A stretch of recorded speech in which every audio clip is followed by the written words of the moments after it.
Welcome to episode 6 of the After the Fall series. Let me ask you something. Have you ever noticed that you can be confident and still feel like you're not enough? That was Owen. Los Angeles has a way of exposing people.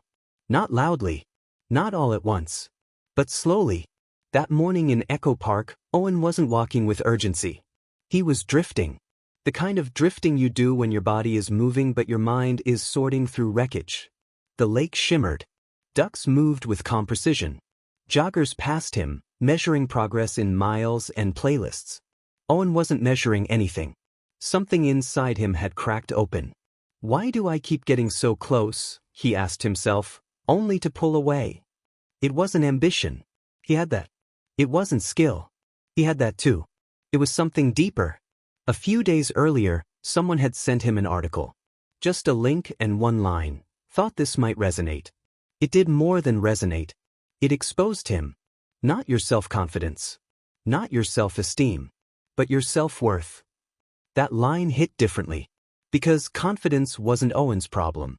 He could walk into a room and own it. He could present, persuade, perform. Self-esteem? Sure, it fluctuated. That's human.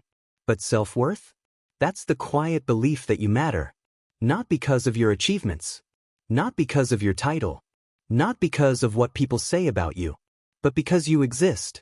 And Owen realized something uncomfortable. He had built his entire identity on external fuel.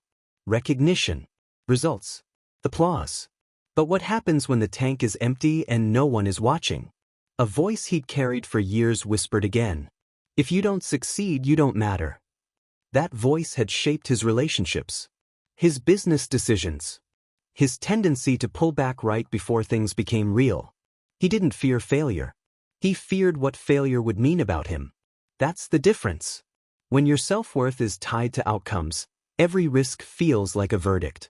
If I try and fail, it means I'm not enough. So what do? You hold back. You procrastinate. You polish endlessly. You stay in potential. Because it's safer to be someone who could have been than someone who tried and wasn't enough. That realization stopped him. He wasn't lazy. He wasn't unfocused. He was protecting himself. And that's what self-worth theory explains. When your ability equals your value, failure feels personal. Not educational. Not temporary. Personal. Standing there in Echo Park, Owen didn't want another productivity system. He didn't want a new morning routine. He wanted a new foundation. What if I stopped performing? What if I didn't have to earn rest? What if I didn't have to prove I deserve love? What if I started from worthiness instead of chasing it? That question changed everything.